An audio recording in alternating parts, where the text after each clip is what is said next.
Bien, va de nuez entonces. Comenzamos con de máquinas y humanos, una travesía por la creación de la inteligencia artificial.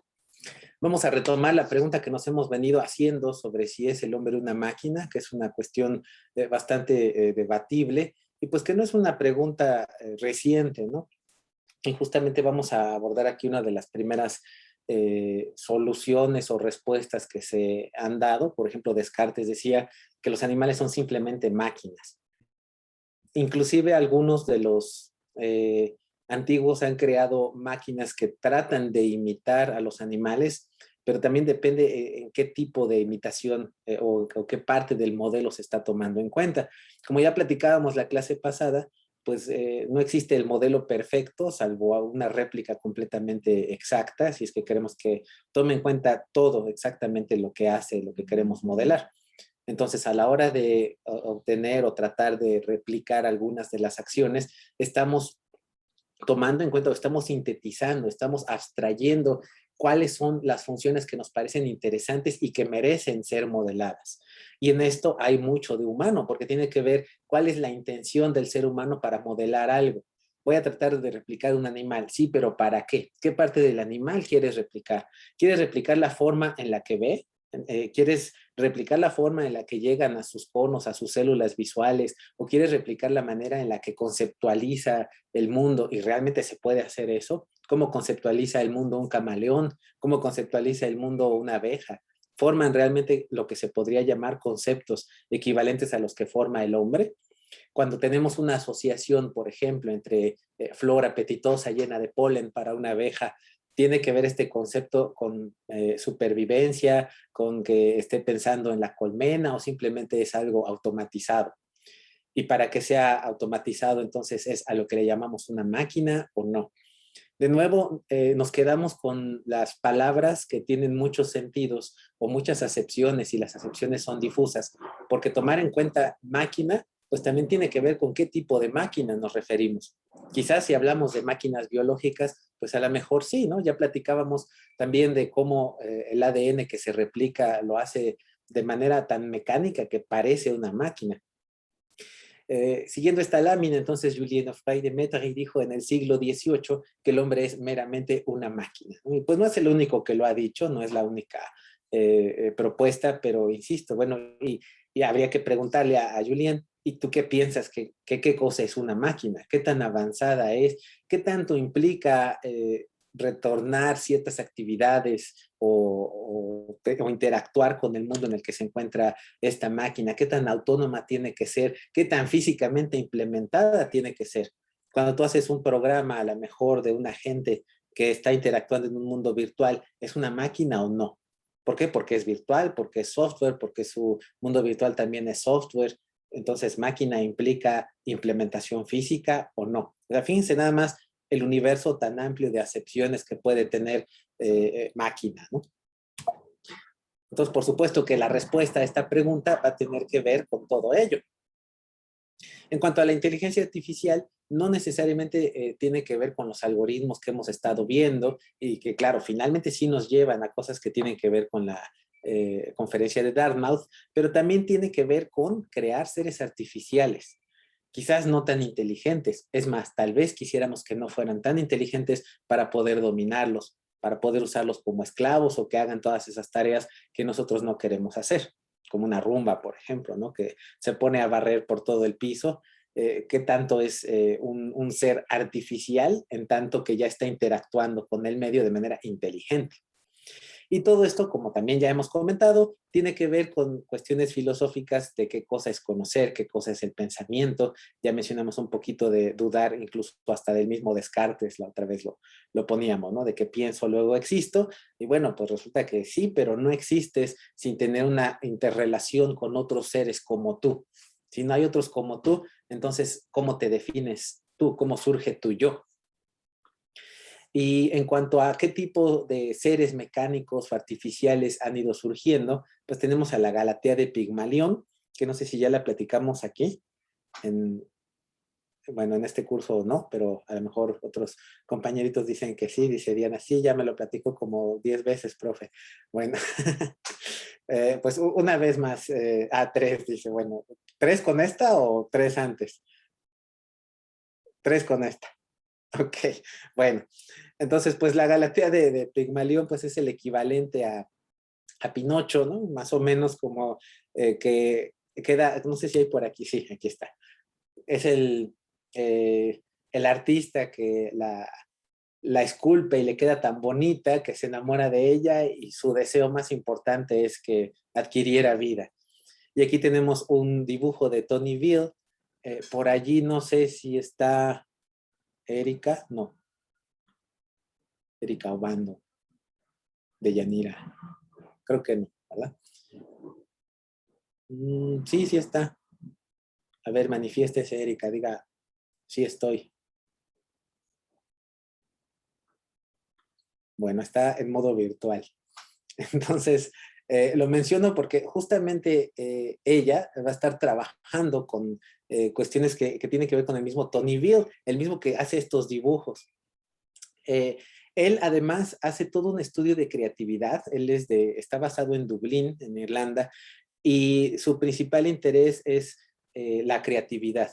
¿Cómo, en qué momento la computadora adquiere la capacidad de hacer algo nuevo, pero que este algo nuevo tiene sentido para los humanos? Quizás para la máquina no, pero para el humano sí.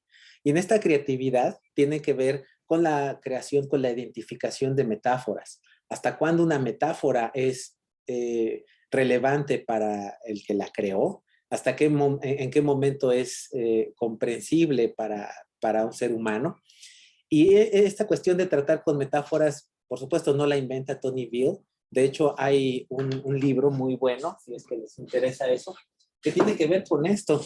Es justamente aquí tenemos a Douglas Hofstadter, y este libro en particular trata de analogías creativas. Él creía, o él es de los que creen que la verdadera inteligencia surge no cuando tienes un chatbot que platica con la gente, así como aparentemente lo definió Turing, que ya dijimos que no es una definición formal, sino que una computadora o algún ser mecánico manifiesta inteligencia cuando es capaz de encontrar similitudes entre ciertos objetos y similitudes además que le son útiles dentro de otro contexto. Eh, si ustedes han visto la pasarela de ciencias cognitivas o de antes de inteligencia artificial, hay un momento donde se obtienen objetos redondos, como los pepperonis de las pizzas, ¿no? Entonces hay un programa que visualmente sustituye estas partes redondas por ojos, por ejemplo, porque son redondos también, por mundos, por conchas, cualquier cosa que sea redonda. Y lo interesante es que no se le enseñó a dicho algoritmo a identificar cosas redondas, sino a identificar cosas que tienen cierta similitud y que en otro contexto podrían ser factibles. Y digo, podrían ser porque depende también hasta qué grado. Imagínense una pizza que en lugar de pepperonis tiene mundos planos. Como que para qué nos sirve eso, ¿no? En teoría, estos experimentos de creatividad pueden servir para inspirar cosas como aplicaciones de marketing, ¿no? Donde quiero decir que a lo mejor nuestra comida es tan internacional que en lugar de pepperonis ponemos mundos. O sea, si ya tienes el eslogan allí, ¿no?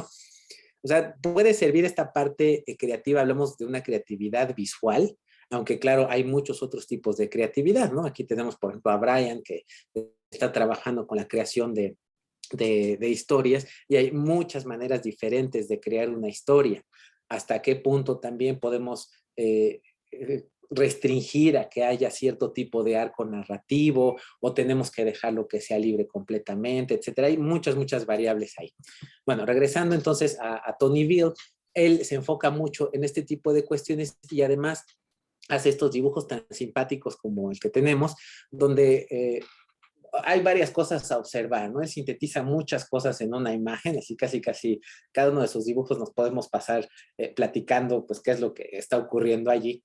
Por supuesto, pues tenemos a Pigmalión, que es el que la esculpe, a Galatea 2.0, porque habla de que en ese 2.0, pues es en la modernidad que nosotros seguimos tratando de alguna manera de crear ese ser que queremos que cobre vida y cobrar vida, pues creemos que es poder interactuar con este ser, ¿no? Lo que llama aquí la atención es, bueno, ¿y para qué o por qué? ¿por qué no en lugar de platicar con una persona real que tiene sus innuendos, no son innuendos, sus particularidades o a lo mejor cosas que no nos gustan, cosas que sí nos gustan, ¿por qué querer buscar este ser, entre comillas, perfecto o creación del humano? Aquí vemos una posible respuesta que nos da Tony Veal, porque no nada más es crear para que para que haga exactamente lo que nosotros queremos que haga, sino para poder reflejarnos en él o ella y que ese ser nos devuelva ideas, como esa que está ahí. O sea, es una especie quizás de búsqueda como de expansión de nuestra propia creatividad. Si yo soy capaz de crear algo que sea creativo, entonces entre los dos o entre N podemos crear más, ¿no? Más o menos esa es la idea o la respuesta que nos da Tony Veal y lo que en resumen para él es su búsqueda, ¿no? De por qué a él también le apasionan tanto este tipo de cuestiones. Y hay unas láminas también bien simpáticas de él donde nos platica de un chorro de películas. Van a ver en esta presentación algunos otros dibujos de él, donde justamente retoma estas escenas de la ciencia ficción, ¿no? Que a pesar de ser ficción, por supuesto, pero que nos da muchas ideas sobre las cuales reflexionar de, bueno, ¿y qué pasaría si es que llegáramos a tener este tipo de cuestiones, ¿no? Y ahí tenemos también la frase Vorsprung durch Technik, que es el avance a través de la técnica, que tiene mucho que ver con una forma en la que se avanzó, sobre todo después de la Segunda Guerra Mundial en Alemania del Este, la que era capitalista, la que sí creó más técnica, más industria, y que justamente decía, solamente vamos a poder avanzar si tenemos suficiente técnica, si tenemos suficientes robots, si tenemos tecnología más que técnica, ¿no? Hablamos de máquinas, industrialización, etcétera, y pues finalmente vemos que sí, actualmente Alemania es de los países más avanzados en cuanto a tecnología, en cuanto a producción. A veces se quejan de que es el motor de la comunidad europea y que otros como los italianos nada más se la pasan echando relajo y así como lo sacan en sus películas, ¿no? Conquistando mujeres, a la orilla de las carreteras de los pueblitos romanticoides que están construidos sobre las montañas, etcétera. Bueno, hay un montón de películas que lo sacan así. Bueno, es como que el estereotipo, ¿no? Así como hay estereotipo mexicano, pues está el estereotipo italiano, ¿no? O el de los pescadores también, que pues se la pasa nada más pues sacan la pesca diaria y sin preocuparse mucho por el futuro y por lo que vendrá, sin ser aspiracionistas, dirían por ahí, ¿no? O los griegos también que tienen fama de ser súper relajientos, ¿no? Y que pues también entre copa y copa pues medio avanzan las cosas, pero sin ser una prioridad. Digo, no lo sé, ¿no? No puedo decir esto está bien, esto está mal. Simplemente, ¿dónde hay más técnica o tecnología? Pues Alemania y por supuesto otros países y pues no sé, Francia con sus trenes, pero quizás un poquito menos porque también los franceses son de cómo me vas a poner a trabajar más de 5 horas diarias, por favor, eso es un régimen sacré bleu, ¿no? Entonces, también por eso no son tan, quizás, sí avanzan, pero tampoco van demasiado más allá, ¿no? Y por el estilo los catalanes, ¿no? Que también sí trabajan mucho, son más trabajadores, pero se la pasan todo el tiempo echando bronca de que los madrileños son los que les quitan todo su dinero y que por qué forman parte de Madrid, de España y que nada más sostienen a todo lo demás y bueno, etcétera, broncas ajenas solo porque dice ahí el progreso a través de la técnica, ¿no? Y el ojito ese que ya conocemos también, que ha aparecido en muchas ocasiones, icónico porque nos representa a ¿cómo llamarle? No es funesta, sino un poco oprobiosa u onerosa, eh, HAL 9000, ¿no? Que pues sí es el pináculo de la creación humana, según Stanley Kubrick en aquel entonces, con ese control que tenía toda la nave y pues lo que termina haciendo, ¿no? En la famosa película. Bueno, pues hay un montón de cosas que salen de esta escena nada más, ¿no? Y bueno, regresándome un poquito, pues tenemos, aparte de estos mitos, muchos otros. Y fíjense, en esto de la alquimia también hay cosas bien simpáticas. El Takwin de Yavir, que también se escribe Yever, es un árabe. Los homúnculos de Paracelso, que se trataba de crear humanoides, así como de probeta, más o menos se buscaba ir hacia allá, o los golems judíos, como tenemos aquí del lado derecho, que se supone que eran monstruos que surgían pues casi de barro y piedra, pero que estaban bajo las órdenes de los, pues no sé cómo llamarles, hechiceros, ¿no? Magos, que los usaban sobre todo para asustar a la gente y decirles si te portas mal, si se portan mal, si no vienen y toman todos sus ahorros y los ponen en mi banco, entonces se los va a llevar el golem. O sea, no, pues sí, entonces allí van todos a dejar sus ahorros al banco del judío y el judío, ja, ja, ja. Bueno, es, quizás hay excepciones, pero como que la mayoría tienden a ser un poquito, ¿cómo llamarle? Fascinerosos, ¿no?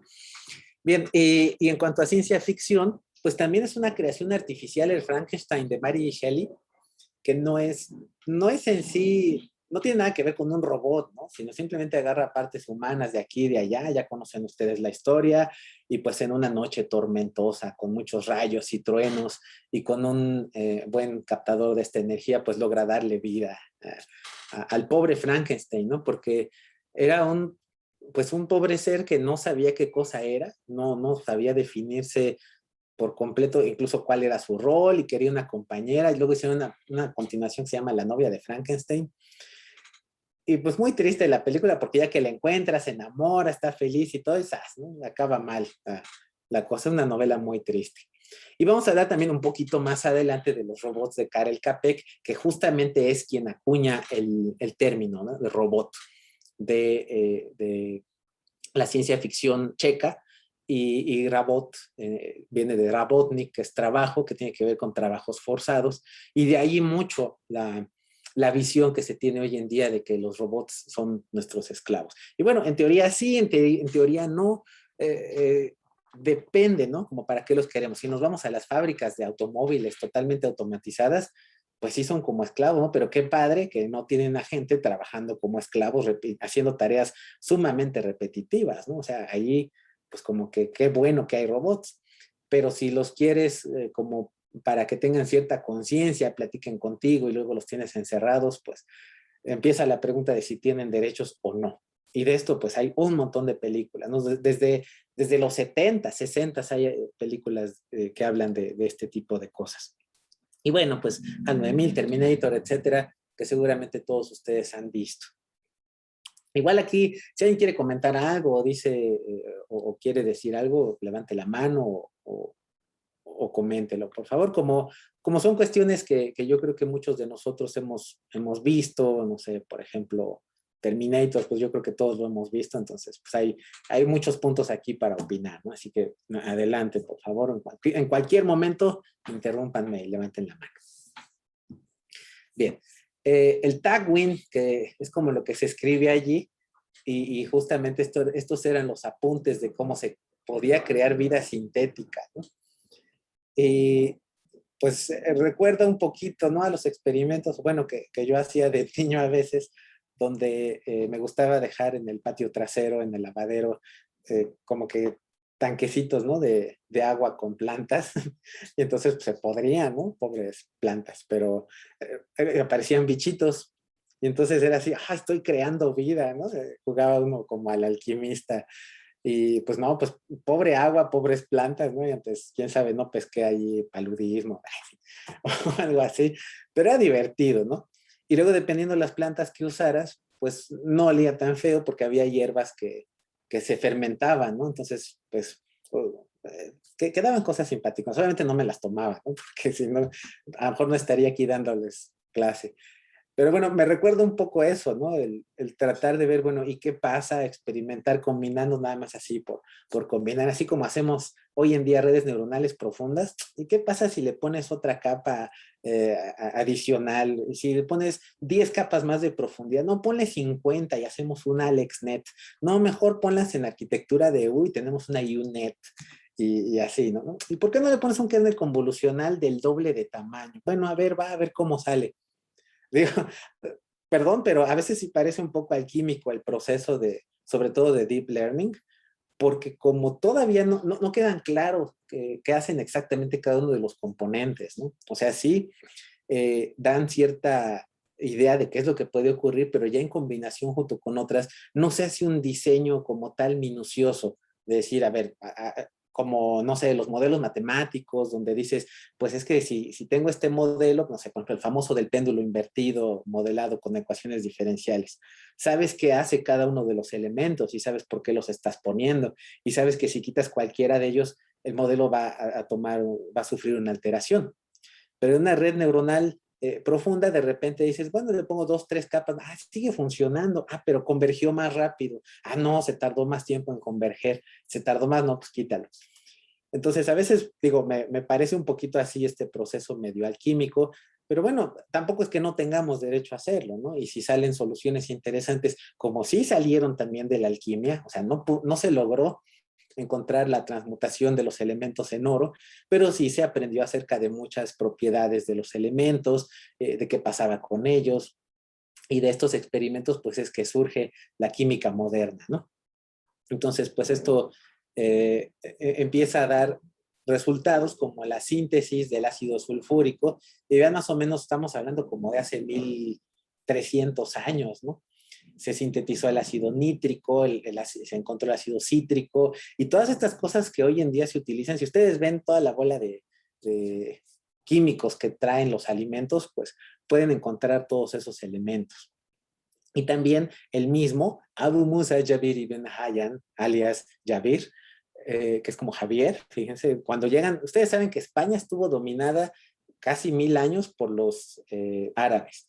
Entonces, por eso es que muchas de nuestras palabras y nombres de personas también vienen del árabe. Mucho de la música, por ejemplo, el cante hondo, sí, cante hondo de los árabes, ese que es, perdón, de los españoles, ese que es tan español, que cantan luego como el flamenco, y eso en realidad es de origen árabe, ¿no?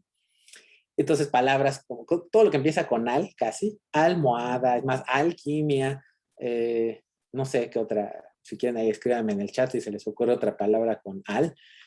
Eh, eh, Algoritmo, por supuesto, ¿no?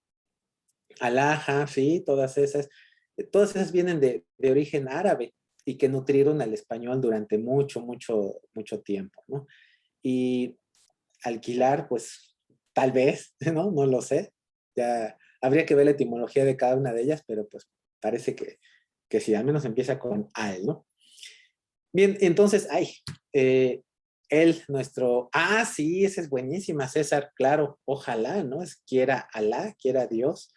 Y pues, por supuesto, cuando la usamos no estamos pensando tanto en Alá, pero pues lo usamos, ¿no? Día a día. Muy bien, César. Y bueno, todo este tipo de procesos, cristalización, destilación, agua regia, etcétera. Un segundito.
Bien, perdón por la interrupción.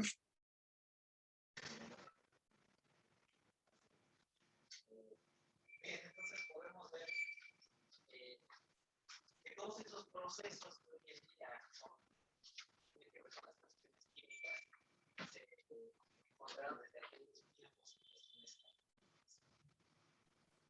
Y por supuesto también buscar, ¿no? Pero por supuesto es porque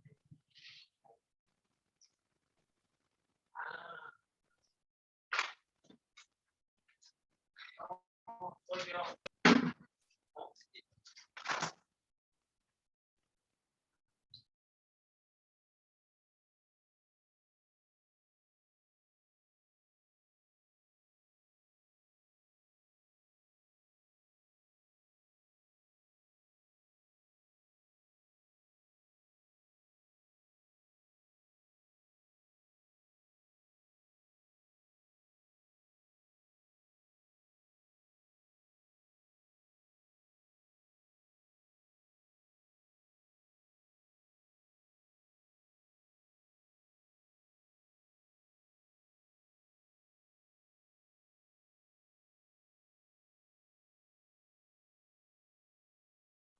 A ver, ahora sí, ¿no?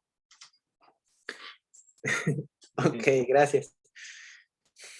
Entonces decíamos que aparte de encontrar todas estas cosas, buscaba sintetizar vida artificial y que buscaba pues crear una especie de homúnculo. Aquí tenemos una bonita monografía de Javert, que aparece aquí, Javert, y pues aparte se ve así como todo misterioso y como mago, ¿no? Y también podemos ver cómo aprovecha la entrada de la luz y todos los escritos de lo que encontraba. Y la monografía es francesa y dice químicos célebres, ¿no? Entonces no le saquen screenshot porque dice reproducción interdit. No necesito, si quieren saquen. De todas maneras luego ponemos la grabación también eh, en, en la página, ¿no? En el Classroom. Y bueno, y todo esto también nos recuerda, por supuesto, a Remedios Varo. No sé si han visto Remedios Varo, si han visto este cuadrito, donde le da vida, ¿no? A esos pájaros que dibuja. De hecho, creo que este cuadro se llama así, El Alquimista, donde toma agüita del universo, la destila, le obtiene las propiedades esenciales de la vida a través de este dispositivo semiorgánico, parte del cual emana ciertos colores, que es la tinta con la que pintan los pajaritos, y además le pone cierta música del corazón, ¿no? ¿Saben? Qué poética esta forma de crear vida, crear pájaros, y con un poquito además de luz cósmica celestial a través de una lupa triangular, que tiene que ver un poquito con la representación que se le da al ojo de Dios, le da vida a esto que dibuja. Y pues ya salen volando los pájaros por todos lados, ¿no? Entonces, pues más o menos así el sueño de los alquimistas. Por supuesto, esto es una representación nada más de lo que se busca. Y bueno, y además, pues comen allí miguitas, ¿no? Y, ok, y ahora pasamos a Ruhr, que es la obra, era una obra de teatro que se hace en 1921, y ahí tenemos una imagen de, pues más o menos cómo se veía y cómo aparecían allí los robots. Y todo esto venía porque ustedes saben que la revolución industrial de finales del siglo XIX, 1888 más o menos, pues hacía pensar en que todo era mecanizable, ¿no? Y si se podían hacer máquinas para resolver prácticamente cualquier tarea, ¿por qué no hacer este tipo de máquinas que fueran como robots? RUR, que como se llama la obra de teatro, significa Rosumovi Universalni Roboti, o Raboti, que son los robots universales de Rosumov, que es el creador. Los empieza a vender por todos lados, y de aquí viene desde aquel entonces la idea de que se les explotaba tanto que llegaban a formar una especie de sindicato y se sublevaban. Recuerden además que en estas épocas empiezan a surgir esas ideas también del sindicalismo, de la no explotación, porque viene la revolución industrial y claro, llega también el surgimiento de obreros, y con el surgimiento de la clase obrera viene la explotación, por supuesto, porque son trabajos muy repetitivos. ¿Alguno de ustedes ha visto la película Tiempos Modernos de Charles Chaplin? Sí, una partecita. Por lo Una menos par- entra en los engranes el pobre Chaplin, ¿no? Ujú. y cómo tiene que estar ahí ajustando tuercas todo el tiempo y hasta se queda con el tic, ¿no? Que por una parte es chistoso, pero por otra muy triste, ¿no? Entonces estás ahí como feliz, riendo, llorando de que, ay, qué barbaridad, porque en cierta forma se sigue viendo hoy en día, ¿no? A lo mejor la explotación ya no es tan física, ¿no? Pero qué tal cuando se convierten en palumpas programadores donde tienen que hacer todo lo que les piden y en horario extra y bueno, por eso qué bueno que están aquí para evitar ese tipo de situaciones. Bueno, pero se ha ido transformando un poco este tipo de cuestiones, ¿no? Aquí tenemos otra escena de la citada obra de teatro donde ya organizados los robots pues le están dando mate al mismo Rosumov, que es el que había creado esta compañía, y pues se lo están echando, pobrecito, ¿no? No recuerdo si se muere o no, pero habría que checar justamente qué es lo que dice.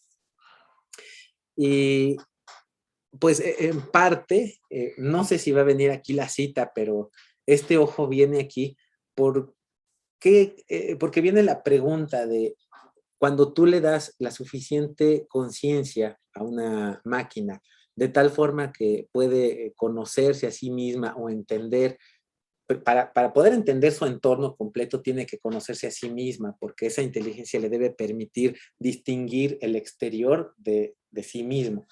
Entonces, si queremos que interactúe realmente en un entorno, debe venir con cierta autoconciencia. Y aquí tenemos este ojo que es de uno de los replicantes de Blade Runner, donde no sé si más adelante viene, a ver, vamos a ver, no, no viene, donde justamente se pregunta o viene una parte poética muy bonita. Déjenme ver si la encuentro, porque no me la sé bien y se las quiero leer. I have seen things you people wouldn't believe. Attack ships on fire off the shoulder of Orion. I've watched sea beams glitter in the dark near the Tannhauser Gate. All those moments will be lost in time like tears in rain. Todo lo que se ve ahí son las tears in rain. A ver, mejor se los proyecto.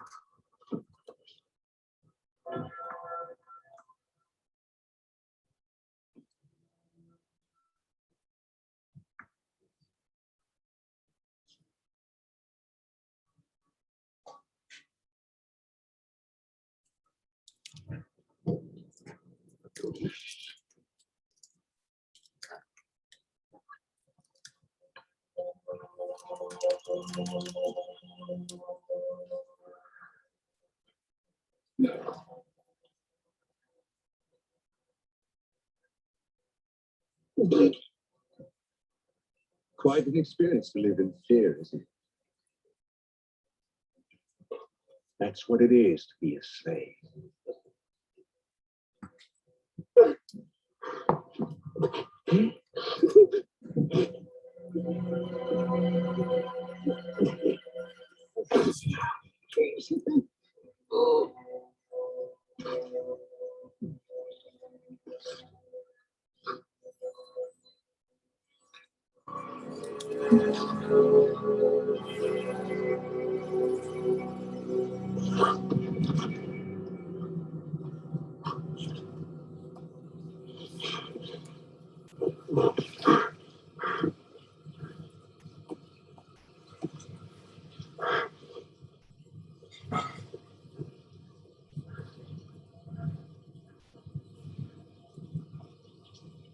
Entonces, ese cuate que estaba a punto de caerse, se le había pasado mucho tiempo tratando de buscar a los replicantes. Él, ese güero que está allí, es un replicante. Y el problema es que tienen una fecha de expiración. Están programados para morir en una fecha específica. Y pues se les hace muy triste a ellos mismos. O sea, ellos están en contra de eso, pero no lo pueden modificar. Aparte de que los replicantes son perseguidos para que no tomen el papel de los humanos en muchas tareas, por eso lo está tratando de identificar.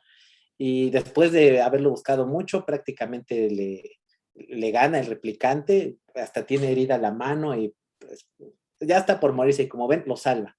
El replicante salva al humano y entonces pues es en este momento de mucha conmoción de pues, ¿cómo? Si yo te estoy acechando, te estoy buscando, te quiero eliminar y todavía que me ganas y me salvas la vida, como que, ¿por qué, no? Y entonces aquí viene lo que dice el replicante.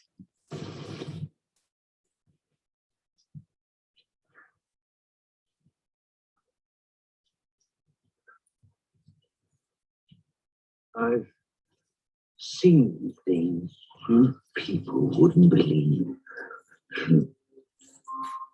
Attack ships on fire off the shoulder of Orion. I watched sea beams glitter in the darkness at 10 hours a day.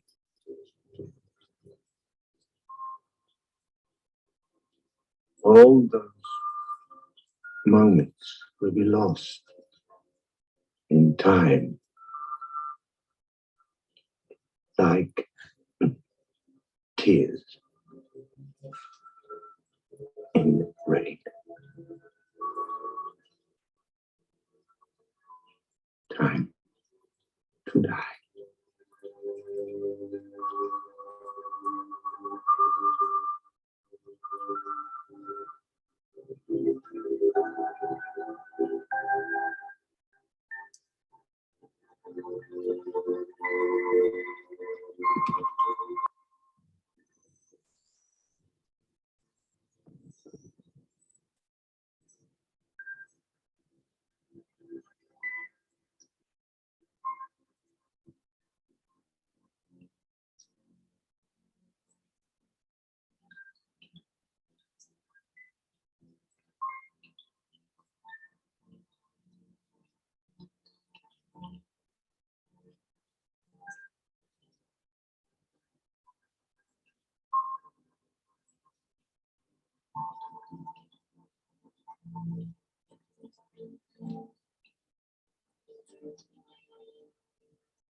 Y bueno, esto nos hace reflexionar en muchas cuestiones, ¿no? Lo que dice, por si no se alcanzó a escuchar muy bien, dice, he visto cosas que ustedes, personas, no creerían. Naves de ataque en fuego en el hombro de Orión, la constelación. He visto sea beams como haces de luz tipo C brillar en la oscuridad cerca de la puerta de Tannhauser. Todos esos momentos se perderán en el tiempo, como lágrimas en la lluvia. Tiempo de morir. Esto está basado en una poesía, ahorita no me acuerdo de quién, pero nos hace referencia a que, bueno, ¿y qué pasa con todas esas experiencias que tuvo como ser semiconsciente o quizás totalmente consciente esta máquina creada por el hombre?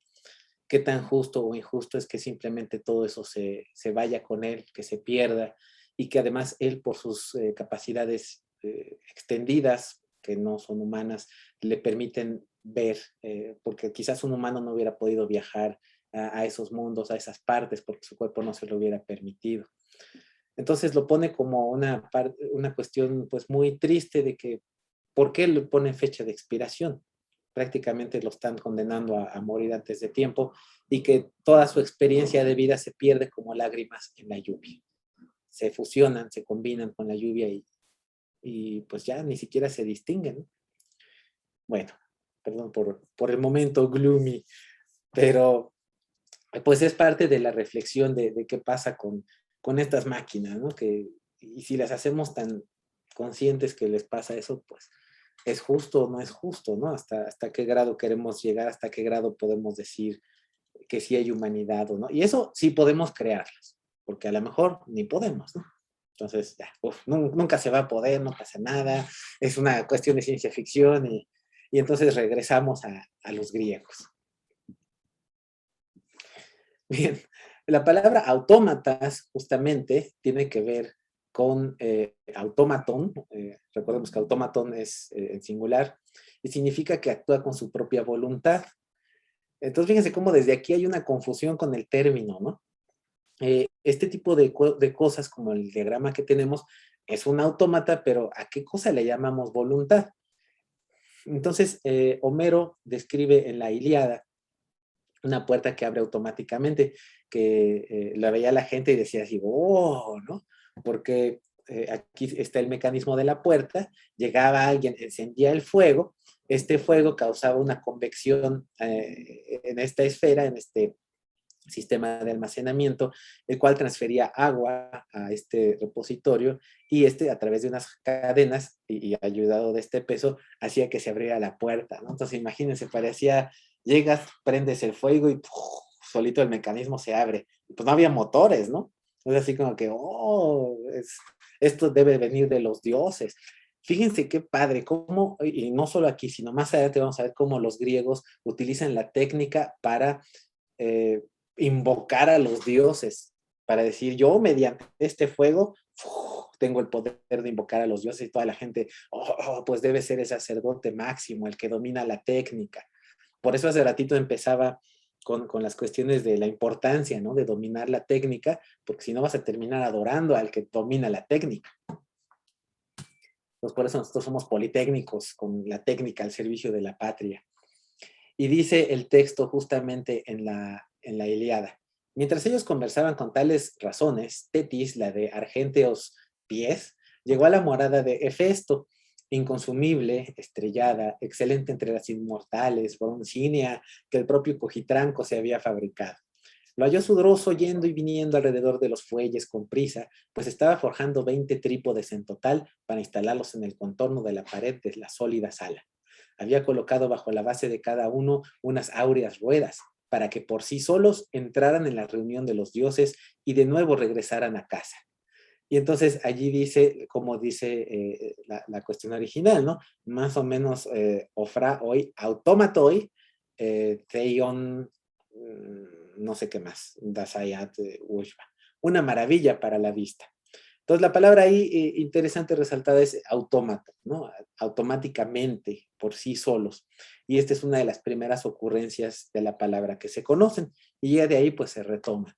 Y arriba, pues, está el templo donde supuestamente eso ocurría. Por supuesto, es una alegoría, pero nos pone en el estado así imaginativo de cómo pudo haber ocurrido todo esto.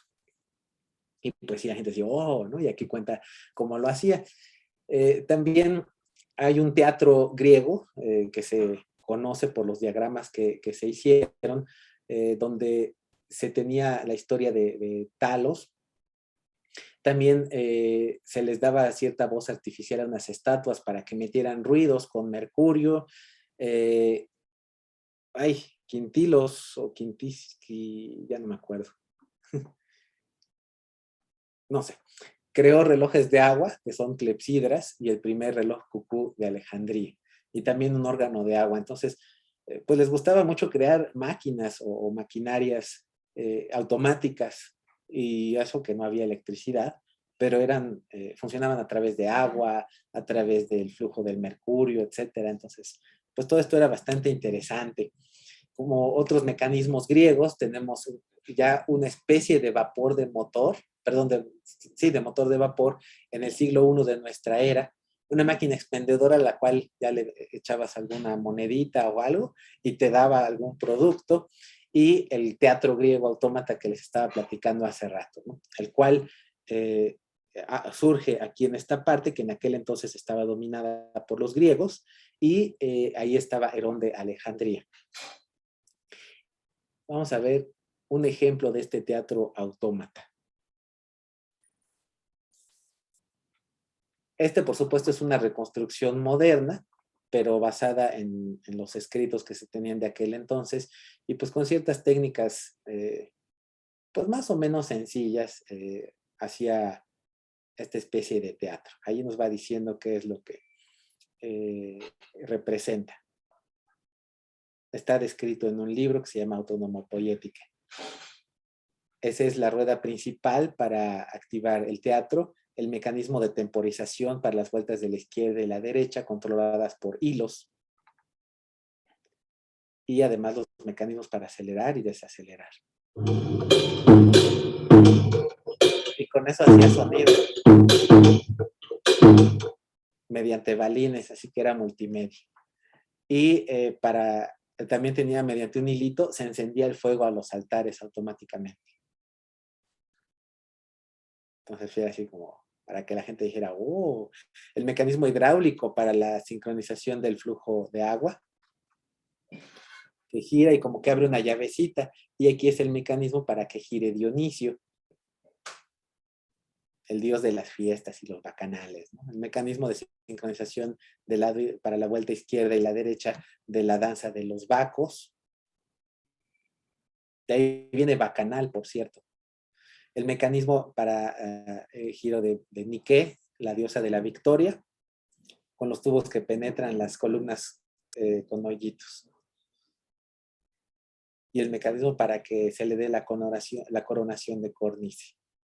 Y entonces, ya con todo eso se tenía una especie de show de marionetas que presenta el mito de Dionisio. Varias figuras se mueven, se produce música, se enciende el fuego, fluye el líquido y muchas otras maravillas. Y todo esto se logra a través de cientos de metros de hilo, perfectamente temporizado.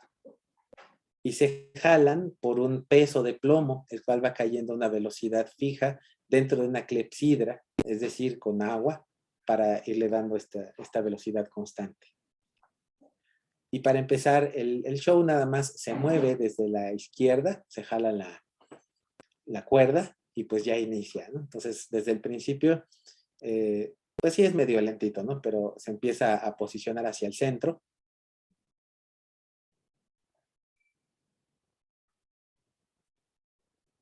Es el primer acto. Se mueve una posición programada.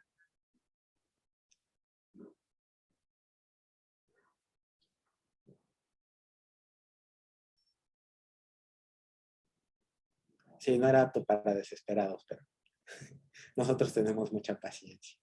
Y empieza a bajar allí el peso, y ya que está listo desde ese lado, empieza encendiendo el fuego en el altar frente a Dionisio.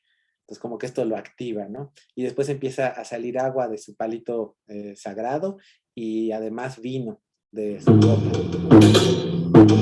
Salen flores y empieza la música, tambores y símbolos.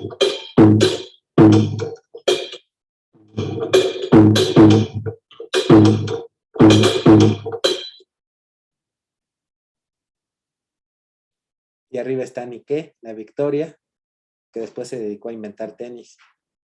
Y después se inicia el fuego del otro lado del templo.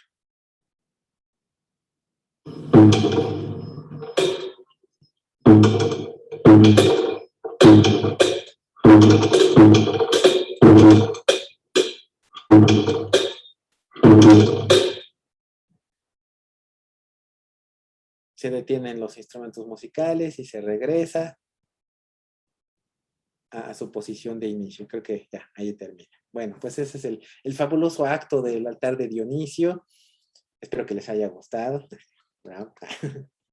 El chiste de esto pues que era automático. Quizás hoy en día pues no dice uno así tanto, oh, ¿no? Pero imagínense hace 2000 años que se moviera solito, que pues no sé, hoy en día quizás estamos más acostumbrados a los relojes cucú, que ya tienen todo este tipo de movimientos, etcétera, pero están inspirados, ¿no? Por este tipo de mecanismos que por supuesto en su época pues eran el estado del arte. También tenemos el silogismos, una forma de razonamiento mecánico. Este no era implementado tanto en físico, pero era una especie de cuestión, así como se veía el mecanismo, como lo acabamos de ver anteriormente, justamente Aristóteles es lo que buscaba. Entonces, cuando buscamos razonamiento mecánico, no nos referimos a eso que está allí, sino nos referimos a algo como esto, donde estamos sustituyendo el razonamiento humano por uno automatizado o que trata de seguir ciertas reglas, ¿no? Ya veíamos en esta parte de razonar no como humano, sino de tener razonamiento lógico. Entonces, esto es lo que trata de automatizar Aristóteles. El dibujo es de Quino, por cierto, el autor de Mafalda. Aquí falta poner Quino. Y entonces, con tipo de silogismos que hasta hoy en día se estudian en la lógica, por ejemplo, si tenemos la premisa mayor de que los hombres son esencialmente libres y luego decimos que las mujeres no son hombres, se puede concluir entonces que las mujeres no son libres, ¿no? Y eso dependiendo si tomamos en cuenta hombres como masculinos, no como humanos, ¿no? En general. Depende mucho de la interpretación que se tenga aquí. Y justamente ahí es donde radica la distinción o la dificultad de establecer silogismos absolutamente correctos, porque de nuevo tenemos el problema de los símbolos, de los significados, de los sentidos, de bajo qué circunstancias son ciertas o no estas premisas, de que los valores de verdad no siempre son totalmente ciertos o totalmente falsos, o que ciertas cuestiones categóricas, como todos los hombres son esencialmente libres. ¿Y a qué se refiere con esencialmente? ¿No? De hecho, aquí debe decir conclusión, las mujeres no son esencialmente libres. ¿Pero a qué se refiere con esencialmente? ¿Cuál es la esencia del ser que los hace ser libres o no? ¿A qué se refiere? Entonces hay muchas cuestiones que nos hacen pensar que se necesita ir un poco más allá para aterrizar este tipo de silogismos donde en cuanto a la parte simbólica son perfectos, pero cuando los tratamos de trasladar a cuestiones de la realidad están sujetos a tantas condiciones, así como contrato que nos dice los términos y condiciones pueden variar, ¿no? Sujeto a restricciones. Así como asterisco, no se crea todo lo que viene en la portada de la caja. Entonces, está sujeto a tantas restricciones que es difícil considerar esto como válido siempre en la vida real. Pero en la vida informática, pues claro que funciona, ¿no? En la vida de los símbolos, en la parte de la lógica pura. Entonces dice allí, el humano dice, eso no es cierto, ¿no? No se sigue. Y en realidad está causando un sofisma a la máquina, está generando incluso una idea nueva que se cree que es cierta porque está siguiendo cierto razonamiento específico. Entonces, se puede caer en este tipo de cuestiones cuando se trata de automatizar, y no está mal el automatizar el razonamiento, sino el considerar que eso nos va a dar aseveraciones que son reales o que se tienen que cumplir en la vida real. Es todo un debate también allí filosófico al respecto, ¿no? No sé si Javier nos quiera decir algo aquí, si anda por allí. Dice, a ver, platícanos de lo de la falacia formal, por favor, Javier. O Ale, quien quiera. O los dos. Es que, bueno, ay, ¿es Javier? ¿Sí, verdad? Adelante. Es que, bueno, yo lo decía un poco por la forma, ¿no? Porque la forma de este argumento es una falacia. Uh-huh. Digo, ya dependiendo pues del contenido, entonces ya pues es otro tipo de falacia, ¿no? Pero esta sí es una falacia formal porque tenemos una forma ahí que no se sigue, ¿no? Tenemos P, entonces Q, tenemos R, entonces no Q, y de eso estamos deduciendo que pues como un modus ponens, ¿no? Pero está al revés. Uh-huh. Así es, Ale. Sí, o sea, de hecho esto no es un razonamiento que considerara válido, ¿no? Por Aristóteles. Por eso es que se le llama falacia. Sin embargo, hay otros ejemplos que se pueden ver donde la mayoría de las personas pueden tender a creer que sí se sigue, ¿no? Que parecería más intuitivo. Por ahí, por eso quería que nos dijera también Javier, había un ejemplo que puso creo que en su primer ensayo, entonces no sé si nos pudieras platicar, Javier.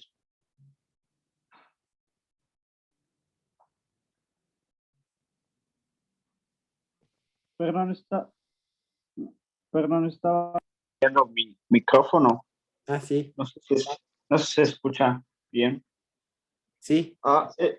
Es que, bueno, es que la cuestión de las falacias es como que una idea de cómo, o sea, las falacias ocurren en el razonamiento humano y pues da ciertos atisbos de que si los seres humanos eh, dan razonamientos falaces, entonces hay un problema ahí porque bueno, hay dos ideas para construir inteligencia artificial, una que es con agentes que piensen racionalmente y otras que agentes que piensen como humanos. Y estos razonamientos estas dos posturas que son las que comenta Russell y Norvig en su obra, están opuestas porque el razonamiento humano no parece seguir la formalización que tiene la lógica, precisamente por el hecho de que tendemos a caer en falacias. Y bueno, pero es interesante, o sea, pensar por qué hay falacias, ¿no? O sea, es una cuestión de que el razonamiento de por sí es imperfecto o qué. Entonces, pero el caso es que si uno le da una interpretación más probabilística a, a estas cosas, eh, lo que han encontrado algunos autores en algunos casos de falacias, no en todos, obviamente, se muestra que siguen una especie siguen o no siguen una lógica como la que seguiría Aristóteles, sino que están basadas en aspectos probabilísticos relacionados con el teorema de Bayes, ¿no? Entonces, cosas como la afirmación inconsecuente han sido descritos como si fueran, o sea, en algunos casos se pueden entender como una versión simplificada del teorema de Bayes. Bayes es lo que dicen algunos autores al respecto y de repente en algunos casos si uno hace los cálculos se da cuenta de que, bueno, en este caso creo que no, pero pues hay otros casos de falacias donde si uno hace ciertos cálculos y cosas así y aplica el teorema de Bayes, entonces llegas a que la conclusión, au- la conclusión podría tener sentido en términos de probabilidad. Entonces, si uno intenta desarrollar, o sea, trata de entender cómo funciona el razonamiento humano, entonces puedes tratar de considerar que esas cuestiones de que no es un razonamiento que siga quizá una lógica totalmente binaria, ¿no? Que es la que manejaba Aristóteles, sino que puede seguir como el modelo que comentaban la vez pasada, el no axiomático o quizá difuso. Entonces, lo interesante aquí es ver a nivel neuronal cómo estas operaciones lógicas se pueden dar, que en parte fue la motivación que tenía McCulloch y Pitts cuando formularon la primera neurona artificial que es percepción. Exactamente, ¿no? Como que se puede buscar una lógica más cercana al razonamiento humano y quizás que no difiera tanto de lo que diría un humano sin entrenamiento formal, ¿no? Quizás se puede buscar o explorar hacia allá. Bien, pero lo que tenemos aquí entonces es... ¿Vale? Ok, Sí, sí. pero creo que hice un sonido. Pero ajá, sí, personalmente creo que es interesante ver, por ejemplo, cómo es la protológica que llaman algunos autores en animales, ¿no? Hay un trabajo que se me hace bonito, no tiene tanto formalismo, pero hablan y es del 2005, que hablan de protológica en animales, y aunque no hacen experimentos ni nada, pues que sería interesante, ¿no? Habla de cómo algunos tipos de razonamientos no, no dependen de lo lingüístico, o sea, uno podría pensar que algunos razonamientos tienen una fuerte dependencia de lo lingüístico, pero hay otros que como que no. Entonces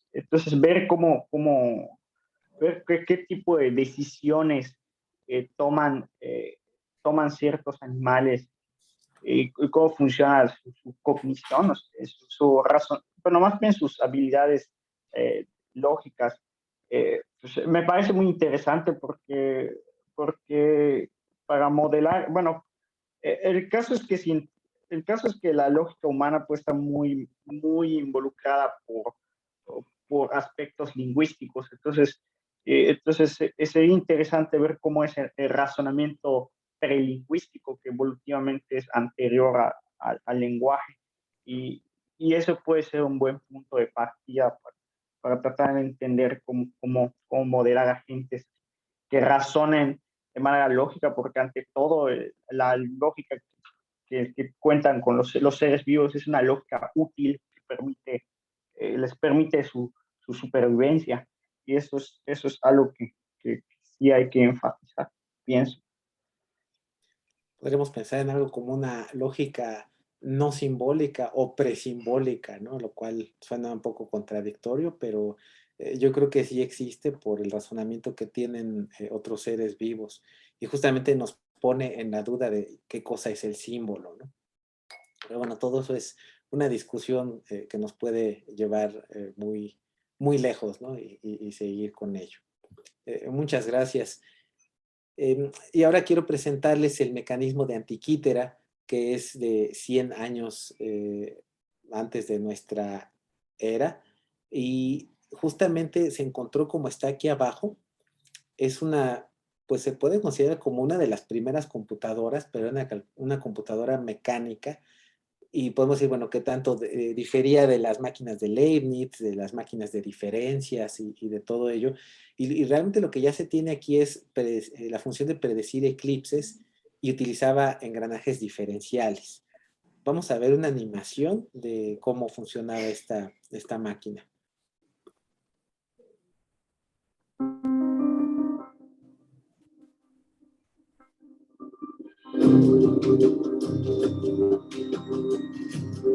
More than 21 centuries ago, a mechanism of fabulous ingenuity was created in Greece, a machine capable of indicating exactly how the sky would look for decades to come, the position of the sun and moon, lunar phases, and even eclipses. But this incredible invention would be drowned in the sea and its secret forgotten for 2,000 years.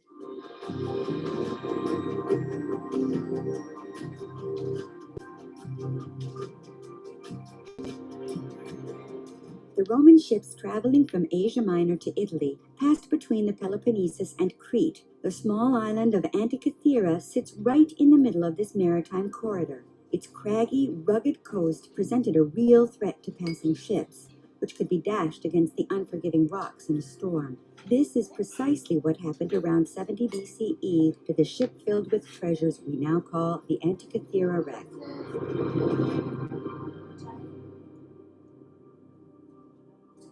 In 1900, fishermen diving for sponges spied a bronze hand on the seafloor.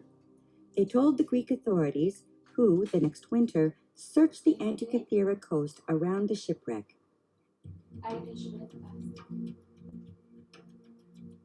Half concealed in the seabed, they found more than 200 amphorae, some of them intact. Nearby were the usual objects of a ship's crew, such as oil lamps. There were also finely worked vases. The more they searched, the more exceptional objects came to light. In fact, this Roman boat, perhaps on its way from Rhodes or the coast of Asia Minor in what is today Turkey, had been carrying some of the most prized works of art of its day.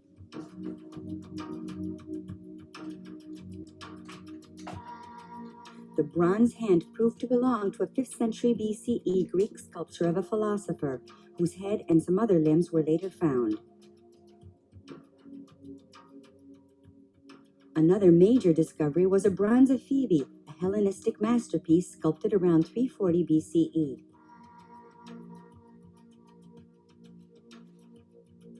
Half submerged in the seabed, more statues were preserved from corrosion by the sand and sediment.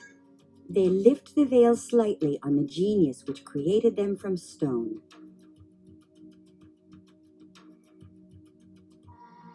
Amongst these sublime objects, the divers found an intriguing bronze item, about 20 centimeters high, which began to disintegrate as soon as it was removed from the water. From the first, scientists realized that this was a mechanism for astronomical data. Scrupulously preserved at the National Archaeological Museum of Athens with the other objects from the wreck, the mechanism aroused the curiosity of many researchers. It was only in the 21st century that modern tools for scanning could penetrate the corrosion to reveal in 3 dimensions the interior of the machine. This showed a set of interlocking gears of astounding ingenuity. High-resolution photographs using different exposures brought to light inscriptions on the sides of the machine which appeared to be part of an instruction manual. Scientists compared the numbers inscribed in the text to the number of teeth in the gears and their arrangement, and applied these to the known astronomical cycles of antiquity. Thus, a reliable reconstitution has been made. Tous les éléments concordent pour dater. All the clues point to the same date, including the metallurgical analysis and especially the text analysis. The form of the letters is typical of the period, and the vocabulary used is found on all the other texts of the same period. Given the extensive information we have, a reliable reconstitution can be made. It was used to advance the pointer to determine when the next eclipse would occur in the Saros cycle. As these operations were connected by the interlocking gears, the actual date of the eclipse showed on the other dial. How did the Greeks manage to devise a mechanism to reflect such complex and irregular data as the lunar cycles? The question also intrigues today's specialists in fine watchmaking. Matthias Butte, Director of Research and Development at Hublot, decided to reproduce these ancient forgotten calculations and integrate them into a modern watch. Je voulais pas être comme un pilleur de tombes qui vient voler une idée. I didn't want to be like a tomb robber who comes to steal an idea which has existed for a long time, but rather like someone who approaches our forefathers with deep respect, whose goal is to recreate the antique object in a contemporary form. The original is about 20 centimeters high, and we have been able to create a 30-millimeter movement which can easily be worn on a wrist. This Antikythera mechanism includes ingenious features which are not found in modern watchmaking.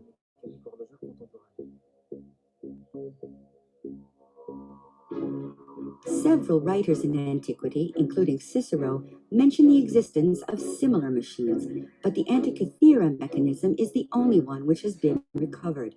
It was recently discovered that it also indicates which cities would host future Olympic Games held every 4 years. It is also believed to trace the path of certain planets, including Venus. Who invented this machine? For whom and for what purpose? We still have no answers to these questions, but research continues, constantly uncovering further mechanical and mathematical subtleties, adjusting our perception of the ancient world and its technology.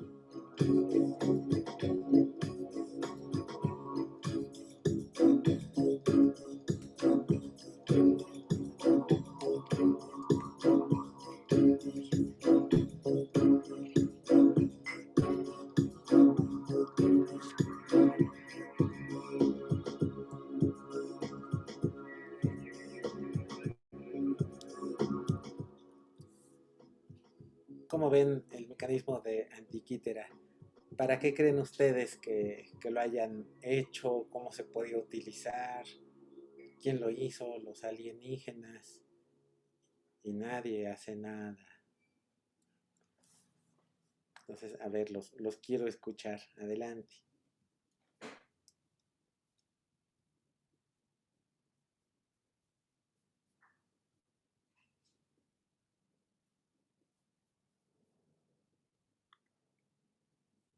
Dice Diana, como de navegación marítima, pues sí, podía ayudar bastante, claro que sí. ¿Y para quiénes o qué les permitiría a aquellos que lo poseían?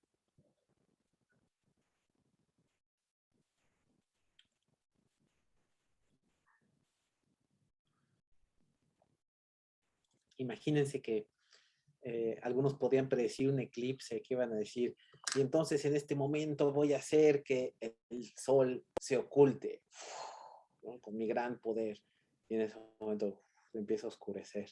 ¿Qué creen que pensaría la población de alguien que hiciera eso?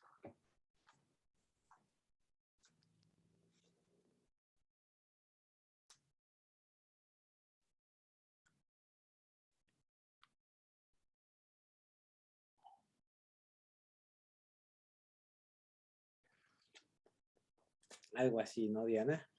Exacto, brujo, hechiceros. Pues sí, ¿y qué pasa con esa persona que es capaz de realizar eso?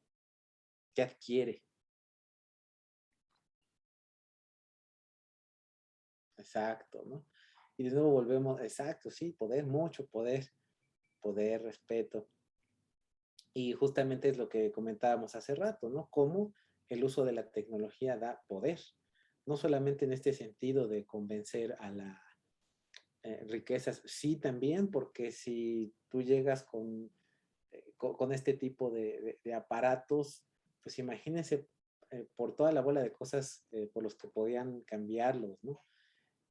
Ayudaba no solamente a impresionar a la gente diciendo brujos, brujos, sino a calcular cuándo era mejor tener una siembra en las épocas del año, inclusive hasta para definir cuándo iban a ser los Juegos Olímpicos, ¿no? También menciona por allí que tenía esas funciones. Entonces era algo como, pues casi, no es que lo diga yo, es que lo dice el sistema. Entonces, de alguna manera, validar el conocimiento en una máquina. Y fíjense cómo hoy en día muchas veces nos dicen ese tipo de cuestiones. Es que no es que yo no quiera, es que el sistema ya me dijo, ¿no?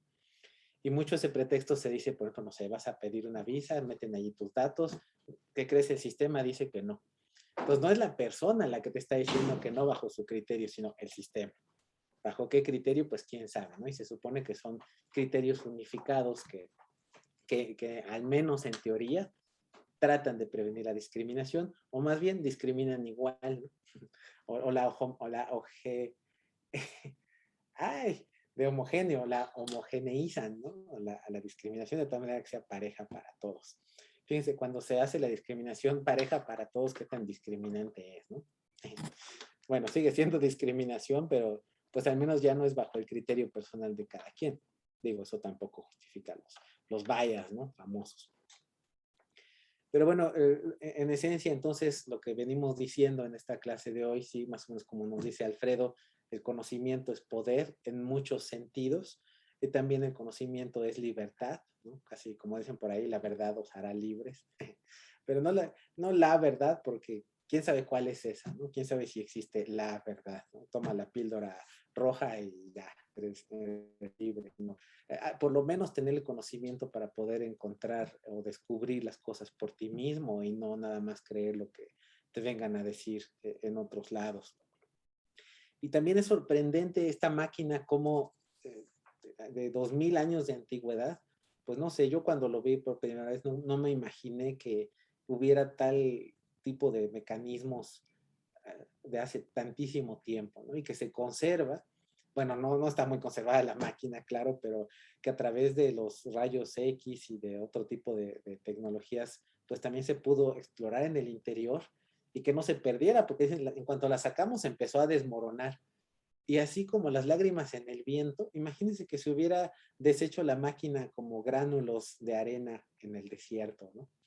Entonces, qué feo hubiera sido eso y todo lo que se hubiera perdido. Y afortunadamente, pues se pudo recobrar y aunque aún quedan muchas cuestiones por resolver. Vamos a continuar entonces con nuestros autómatas míticos y las creaciones griegas, judías y demás. Ya más recientemente, por ahí del 1500, Paracelso dice haber creado un hombre artificial basado en magnetismo, esperma y alquimia. Así, híjole. Y luego también es que el rabí Judá Loew ben Bezael de Praga dice haber inventado el golem, un hombre de barro que cobra vida, que más bien, bueno, en el inicio sí lo dije medio en cotorreo de que era para asustar a la gente, pero todavía si la gente que va a Praga, pues le dicen, mira, y ahí está el golem encerrado justamente atrás de esa pared de esa iglesia. Entonces, pues ni se les ocurra hacer algo malo porque todavía puede salir y estar y acabar con la ciudad. Pues sí, realmente es una especie de mito para infundir cierto temor, ¿no? Para controlar a la gente. No confundir con el homúnculo cortical, que es este ser que se ve tan extraño, pero en realidad tiene que ver con el área que se le asigna a cada parte de la corteza cerebral para cada uno de nuestros sentidos. Y le parecen unas manotas al pobre cuate ese que está allí, porque quiere decir que tiene mucha área para justamente ser muy sensible y saber exactamente qué es lo que se está agarrando. Si tú te pones 1, 2, 3 dedos en una mano, alguien más, no tú, pero sabes exactamente cuántos dedos son. Pero si te los pones en el brazo, alguien más te los pone, te dice, ¿cuántos dedos te estoy poniendo? Es muy difícil saber decir si 2 o 3, ¿no? También es muy sensible la parte de los dedos, pero no así, por ejemplo, la de la nariz, aunque está más o menos amplia aquí, pero no tanto. Y si ustedes cruzan sus dedos así, cierran los ojos y sienten así, pueden sentir sus dos narices. Háganlo. tiene que ser con los ojos cerrados. Entonces van a ver que tienen dos narices. Bueno, se siente como si fueran dos narices porque no están acostumbrados los dos dedos a percibir algo contiguo, ¿no? En este sentido. Entonces, parecería que son dos objetos los que están sintiendo. Es parte de la costumbre, ¿no? De los dedos. Entonces, el día de hoy descubrieron que tienen dos narices. Y, por supuesto, tenemos áreas dedicadas para el sabor, para el olfato, para la vista también. Y finalmente, pues se ve así nuestro querido amigo homúnculo, ¿no? Las piernas no tienen tanta sensibilidad, los brazos tampoco, pero sí la mano, inclusive la cabeza misma, no es tan sensible, ¿no? La misma prueba se puede hacer de pues, qué es el objeto que se está posando, ¿no? Si son 2, 3 dedos, y va a ser difícil determinar. Y entonces, este homúnculo que crea Paracelso no tiene nada que ver con este otro homúnculo, ¿no? Por eso es off topic, pero para hacer la diferencia, porque es el mismo nombre, si ustedes buscan homúnculo les van a salir las dos cosas, y más bien hace referencia, ya no salió el homúnculo, pero sale la imagen que debió haber salido, es la de este cuatito, este que está aquí, donde lo está sintetizando, y todavía de manera más simpaticona, este es el homúnculo, ¿no? Que es lo que se supone que quería, hacer una especie de almendrito, ¿no? o de pulgarcito. Y pues pobrecito, ¿no? ¿Para qué lo quiere si crece y luego va a tener los mismos problemas de Frankenstein? Y bueno, nos preocupamos mucho por los seres fantásticos que no existen.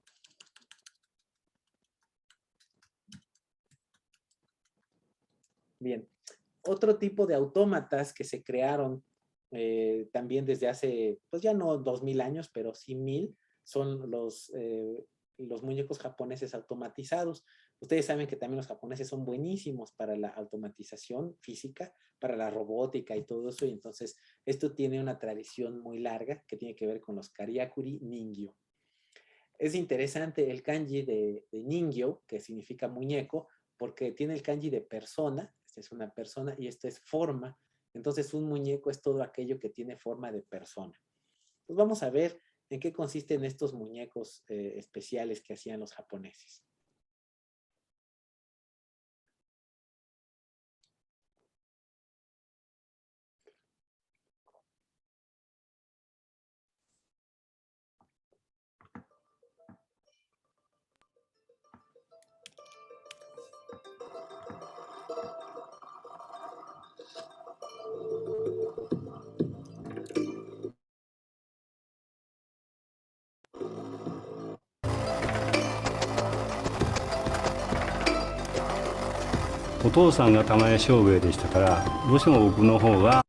Perdón, ¿sí se escucha? Sí, se escucha hasta mejor. Ok, sí, es que le activé compartir sonido de la computadora. Ok, va. 後目を継がなきゃいけないということで、からくり人形師に、なりました。そういったことも好きで、やっぱりからくり人形師9代目を継ぎました。それでも修行の一番難しさっていうのはやっぱり一から全て木の塊から顔を彫って全てのことを自分ができるまでの修行としたらやっぱり15、16年かかります。難しさっていうのはやっぱり顔の表情ですね。こういった顔の表情を出すことがやっぱり一番難しい。大体1年ぐらいかけて全てのことはやっぱり自分が責任を持って作り上げていくっていうことですね。やっぱり弟子を作って、15、16年の修行をさせて、それでもやっぱり自分の子供っていうのがやっぱり感性が強いですから、そういったやっぱり子供に継がせるっていうことも考えますし、その子供がこんな仕事やりたくないって言ったら弟子につなげて、やっぱりこの10代目、15代目、20代目とやっぱり将来をつなげて、玉屋商兵衛っていうのは続けていかなきゃいけない仕事だと思ってます。Y creo que hay otro por allí, de acá, donde muestran el mecanismo interno que tiene, y creo que hace dibujos de kanjis. もうちょっと待ちましょう。そしてこれがスイッチなんで、押さえます。それがそうですね。はい、これがスイッチですね。スイッチを押すと、はい、押します。はい。髪の向きが変わりました。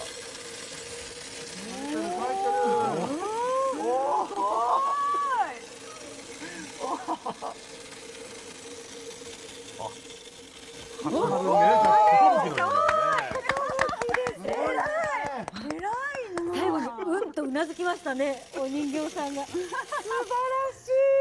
寿の字でございます。師匠って呼びたくなりましたね。この顔といい。上手ですよね。なんか我々ずっとうまいって感じしますけどね。さあこれがね、どうしてこんなのがなるのか。東尾さんちょっとその仕組みを見せてもらっていいですか。仕組みはですね、ちょっと前すいません。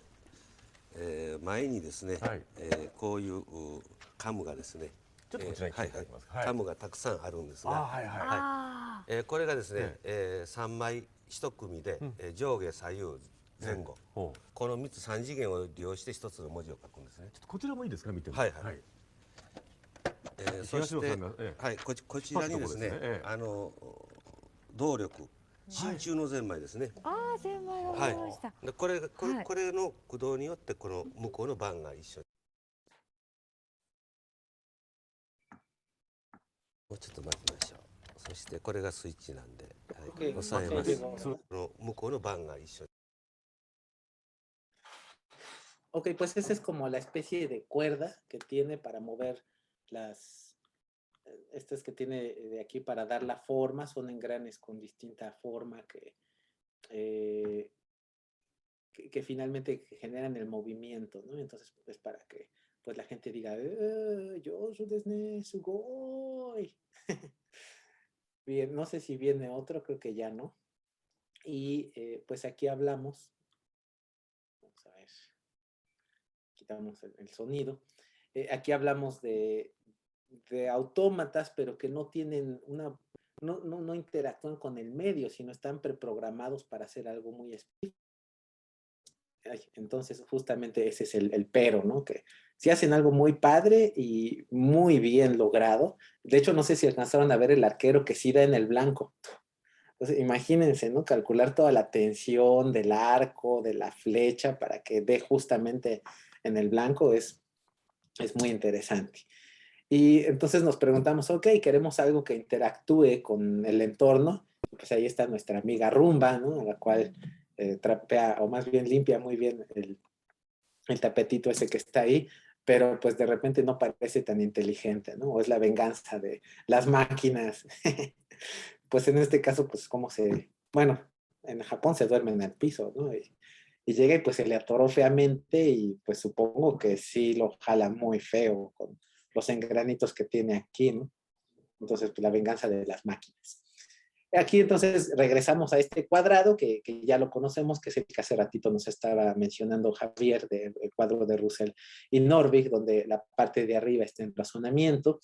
Y fíjense, hablamos cuando tratábamos de ver ese tipo de lógicas no tan simbólicas, si es que se me permite la expresión, lógicas que tienen que ver más con la forma en la que además razonan, pero no solamente los humanos, sino otro tipo de animales no tan, que no tienen características del lenguaje propiamente, pues yo creo que no podemos hablar de que no hay razonamiento en otras razas, ¿no? En otros animales. Justamente ahí es donde viene esta pregunta o esta cuestión, ¿no? Donde a todas luces esto que tenemos aquí, pues sí, es antropocentrista, hablamos del hombre como tal, del raciocinio del hombre, de actuar como humanos, estamos centrados en lo que nosotros hacemos. Pero ¿acaso debe la inteligencia artificial o las ciencias cognitivas estar centradas nada más en lo que hacemos los humanos? ¿Acaso no hacemos algoritmos bioinspirados, por ejemplo, basados en lo que hacen las abejas, en lo que hacen las hormigas, en lo que hacen muchos otros animales, las parvadas de pájaros, etcétera? Entonces, no nada más tiene que ver con la cuestión humana, ¿no? Y aquí pues hay una primera pequeña crítica al cuadro de Norvig, o más que crítica, el decir, bueno, sí, pero no está completo. El panorama de la inteligencia artificial no es solo este que tenemos aquí, pero sí tiene que ver con los orígenes, con lo que hemos estado viendo justamente de la famosa conferencia de Dartmouth, que ya la hemos visto hasta el cansancio. Diana seguramente ya la vio como 10 veces, ahora con esta, porque creo que cada vez se ve como 2 veces, ¿no? Pues Diana ya se sabe los nombres de cada uno de las personas que están allí. Entonces, por ejemplo, pues ya sabe que este es William, este es Rose, esta de acá es Patty, ¿verdad? Entonces, ella es Jemima, ¿no? Bueno, ok. Entonces, lo importante de esto, creo que esta lámina también ya la pusimos, de hecho me la volé de esta presentación, entonces ya sabemos que fue en 1956, ya sabemos que fueron todos ellos, bueno, y muchos otros, ya sabemos quién es quién también. John McCarthy, nada más un repaso breve, el famosísimo Marvin Minsky de Harvard, y en aquel entonces estaba en Harvard porque después se cambia de universidad. Selfridge y Ray Solomonoff, ¿no? El famoso Selfridge de los pandemonios, tan serio que se ve inventando demonios, ¿no? Quizás nos queda un poquito más la idea jocosa del pandemonium con su representación que vimos en el librito de 77, ¿no? Y por eso como que choca un poquito. Y de Claude Shannon, pues ya hicieron ustedes todo un ensayo muy largo, ¿no? Y por supuesto de Turing,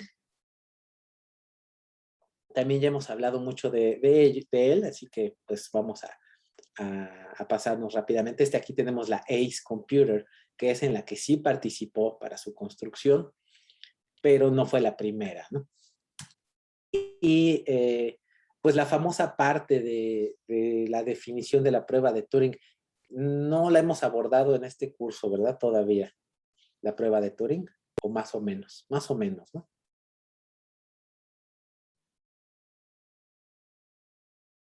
Bueno, Turing dice que una máquina será inteligente cuando sus respuestas a las preguntas de un operador humano no sean distinguibles de las que daría una persona. Entonces hace una definición de inteligencia, en este caso basada en la indistinguibilidad de las respuestas con respecto a las de un humano. Y habla de él, sí, ya sé dónde lo oí mencionado hace poquito en la pasarela de procesamiento del lenguaje natural, donde se basa en la prueba de inteligencia a través del lenguaje humano.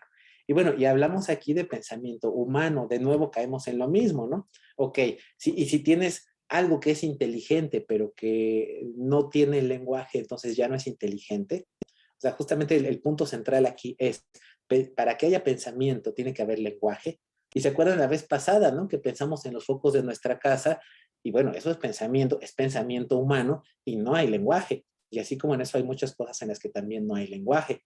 Otras cosas como los estados emocionales, podemos decir que forman parte del pensamiento o por lo menos que le dan forma importante al pensamiento, porque son otros estados humanos que nos hacen responder de una manera u otra dependiendo de los químicos bajo los cuales se hallen bañadas las neuronas en aquel momento, ¿no? Por decirlo de alguna manera. Entonces, todo esto puede simularse en una máquina para que parezca como humano y aún así sí va a ser una prueba de que es inteligente. Entonces ha tenido muchas críticas, hay por ahí chats, hay muchas críticas acerca de esta prueba de Turing, porque más bien tiene que ver de la imitación del comportamiento humano. Estamos imitando nada más, pero no estamos por dentro viendo qué es lo que está ocurriendo. Ni siquiera sabemos si hay comportamiento lógico o no. Déjenme ver así que déjenme ver qué sigue, porque de aquí a lo mejor divergen un poquito las ideas. Sí, efectivamente. Entonces, déjenme cambiar de presentación para abordar esto o, a ver, espérenme.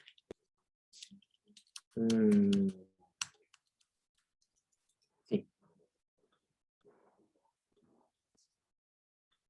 Un momentito.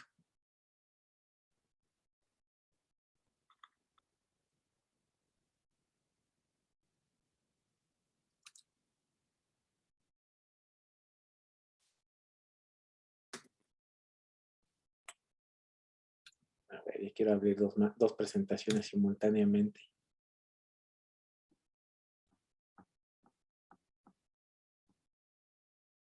Ajá. Ajá. Ahí va.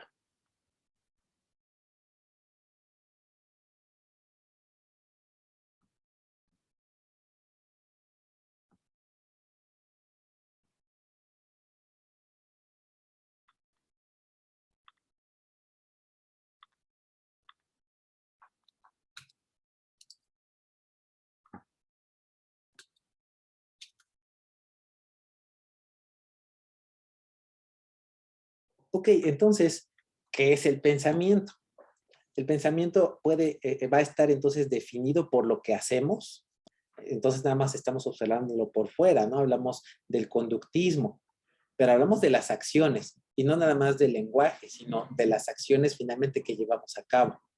Por ejemplo, una persona autista, ¿no? Que por supuesto que actúa con el medio, inclusive actúa con ruidos, por ejemplo, o sin tomar en cuenta el lenguaje como tal, como lo entenderíamos. Entonces podemos decir que no piensa.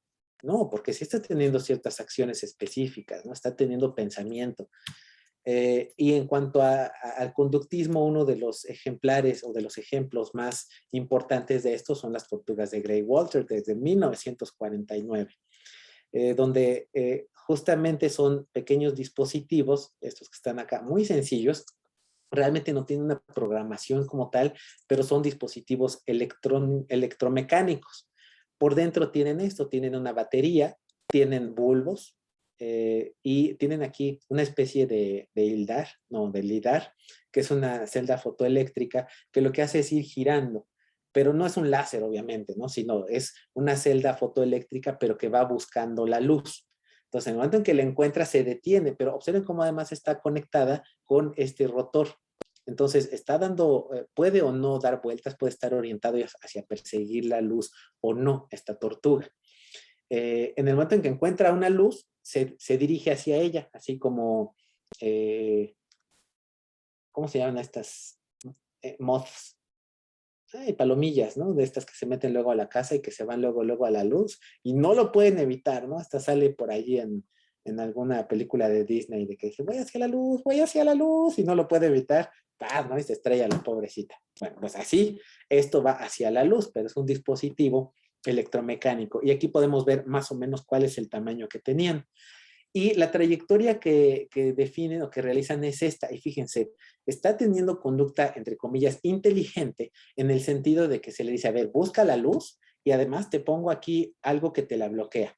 Ah, pues va, avanza, retrocede, continúa moviéndose y finalmente llega hacia la fuente de luz, además dándole una vuelta así completa, ¿no? Pero para ver la parte más intensa de la luz.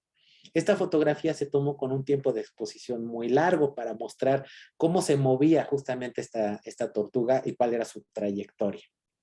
Y además, no dice ahí ya, pero después, como ven, tienen dos tortugas y además eran inteligentes en el sentido de que cuando se les acababa la pila, así bien rumba, regresaban a su casita y se cargaban, ¿no? Entonces, fíjense, ¿desde cuándo se inventa la conducta rúmbica? Además de que, por cierto, la rumba puede ser programable. Las rumbas más recientes tienen una API, por si quieren hacer algún día experimentos con robótica. Y pues no es tan caro, ¿no? Una rumba programable anda por ahí de 6,000 pesos. Digo, tampoco es barato. Pero a diferencia de, no sé, un robotito especial que vas a comprar para hacer experimentos de programación y simulación, pues te anda costando mínimo el doble, ¿no? Pues, ¿por qué no experimentar con rumbas? Y tienen ciertos sensores, no tanto como fotosensibles, pero sí de cuando se acaba el camino, de cuando hay otros objetos. Incluso las últimas rumbas, no las de 6,000, pero sí un poquito más caras, son capaces de ir creando un mapa conforme se van moviendo dentro de la casa. Os digo, para experimentos de robótica están fantásticas, ¿no? Se pueden implementar allí muchos algoritmos para tratar de optimizar el cubrimiento de la superficie. Y bueno, pues esto de alguna manera empieza con este tipo de cuestiones, aunque el objetivo no era cubrir toda la superficie. Hablamos aquí entonces de una conducta inteligente y nos preguntamos, bueno, sí, pero ¿hay pensamiento allí? Hay conducta inteligente, pero ¿hubo pensamiento? ¿Qué dicen ustedes?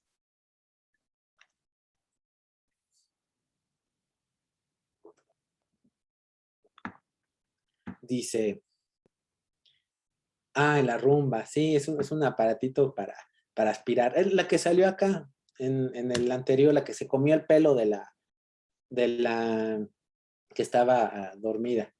Entonces, vamos a hacer un poll, ya que no me contestan. Vamos a ponerle aquí.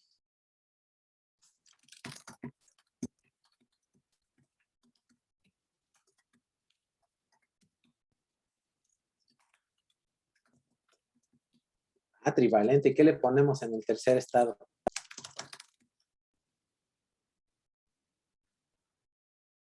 No sabe qué ponerle. Bueno, entonces yo tampoco. No, ok.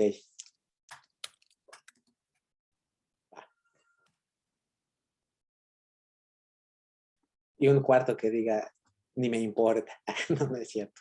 A ver, entonces vamos a ver. Ahí está.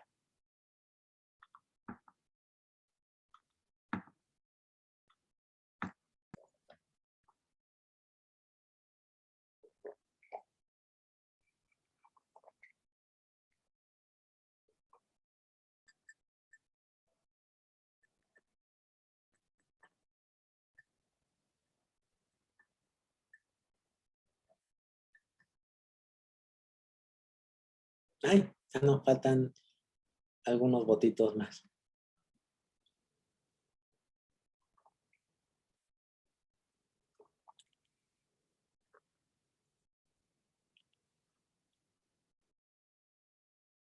Bien, cerramos en 10 segundos. Para quien todavía está meditando su respuesta. 3, 2, 1.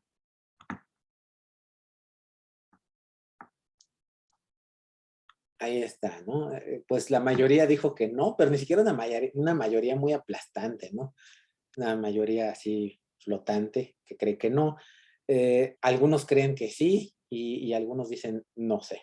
Y pues aquí no hay respuesta correcta, ¿no? A fin de cuentas, depende mucho entonces de cómo se defina pensamiento.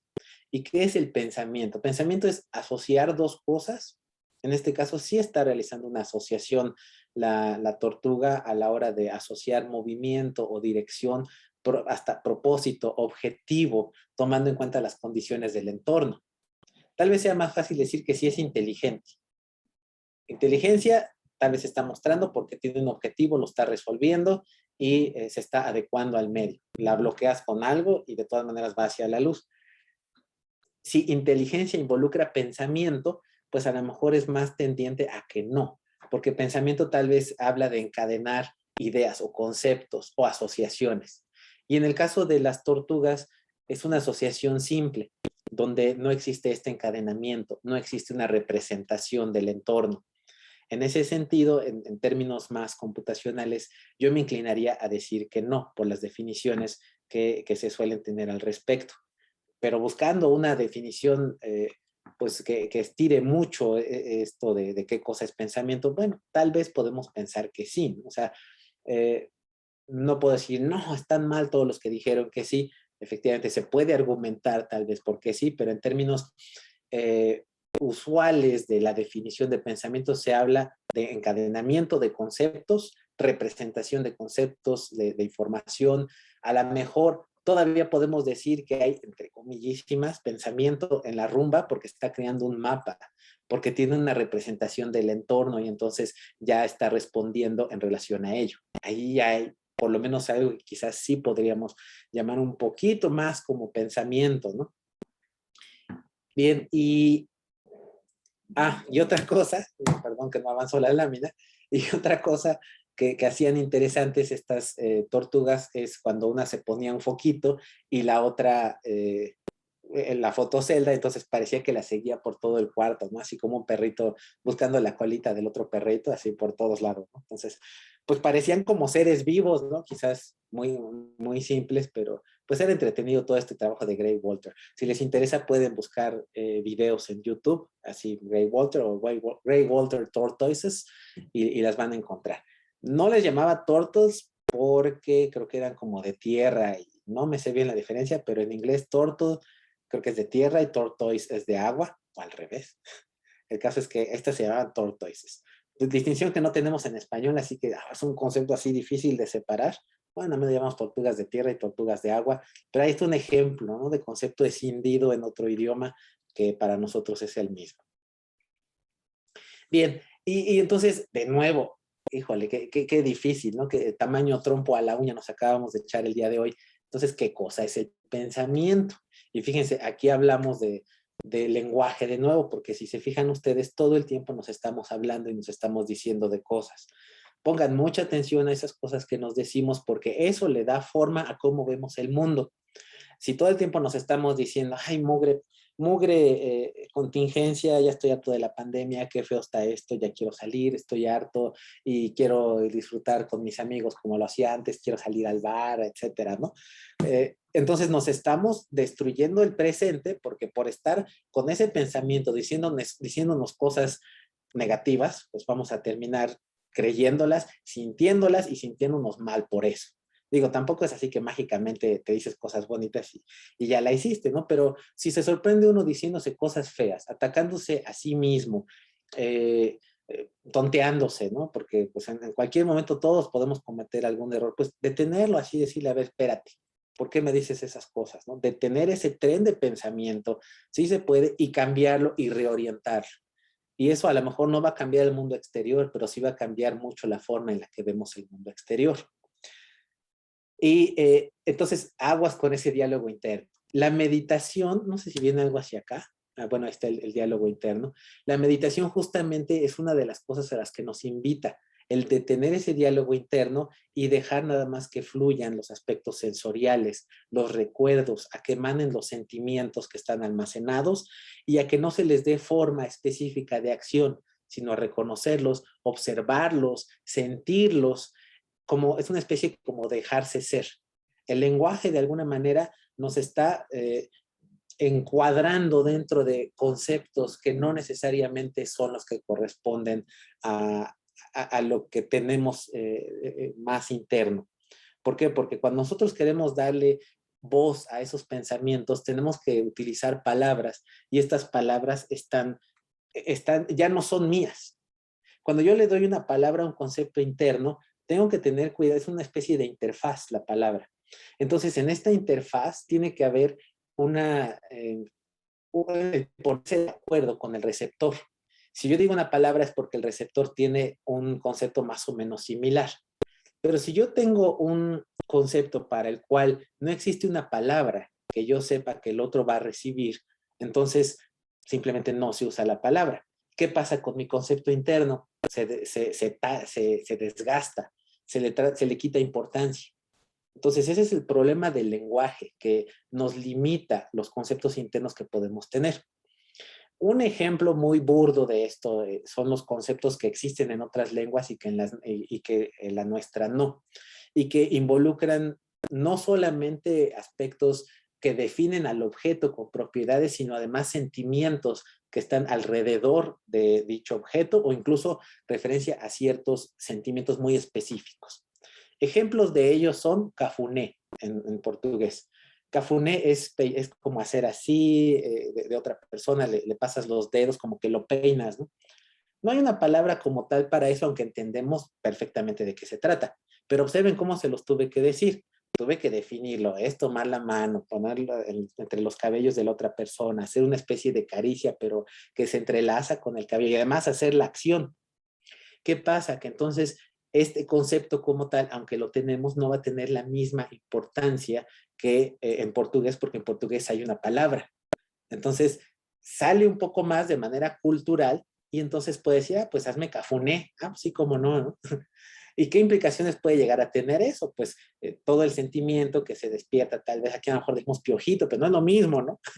Fíjense, está emparentado el cafuné con el piojito, pero no es lo mismo. Vamos a sacar un paper que se llame de las diferencias conceptuales en los campos semánticos del cafuné y el piojito. y que hable de todas las implicaciones sociales que tiene ello. Y otro nombre muy importante, por ejemplo, para el cual no tenemos palabra, es otra de portugués, que es saudade. Ese sentimiento como, es una especie de tristeza, nostalgia, pero fíjense, aquí la tristeza es tristeza, estoy triste, ¿no? La nostalgia es añoras algo específico. El saudade, estás triste, pero no añoras algo específico. Es como ese sentimiento de añoranza, pero por algo indefinido. Es una especie de sentimiento de incompletitud, pero no tan fuerte que te impida sentirte cómodo. Es una especie como de melancolía en la cual te sientes más o menos cómodo porque estás más receptivo al entorno. Fíjense qué difícil es definir saudade, ¿no? Pero, no sé, cuando escuchamos entonces una samba, una bossa nova así suavecita, como que se empieza uno a entrar en ese sentimiento. Fíjense toda la bola de cosas que tuvimos que evocar para un concepto porque no tenemos esa palabra, no tenemos ese concepto culturalmente y continuamos lo de la vez pasada de los colores y eso, bueno, pues también para los sentimientos, ¿no? Entonces, ¿qué pasa? Que ese tipo de cuestiones a lo mejor no es que no podamos sentir eso exactamente, pero hablamos de que no tenemos un nombre para ese sentimiento específico. También podemos hablar de conceptos como sabi wabi en japonés, que es una mezcla de sabishi, tristeza, y wabi, que tiene que ver con cierta conciencia. Sabi wabi también es como cuando te quedas casi en modo zen, casi, ¿no? Porque no es tan fácil entrar en modo zen, pero te quedas pensando y contemplando, es un estado de contemplación donde te da cierta tristeza a las cosas que son irrepetibles, como el sakura, como las florecitas que se caen en ese momento, y que las quieres más, te gustan porque es un fenómeno muy bonito, pero sabes que no se va a repetir. Entonces estás feliz de ver algo tan maravilloso y triste porque ya no se va a volver a repetir. Un poquito como el replicante, como la lluvia como las lágrimas que se diluyen en la lluvia. Entonces, ¿nos quiere decir algo, Santiago? Adelante, por favor. Sí, una palabra en español, pongamos que entiendo no tiene otros idiomas, es, por ejemplo, el concepto de sobremesa. Pongamos que cuando uno termina de comer para charlar encima, o sea, como ese mismo término no, como que en otros idiomas no está tan presente. Entonces, estaba pensando un ejemplo así en el español, así como habla de la saudade en el portugués. También, a lo mejor ese también puede aplicar.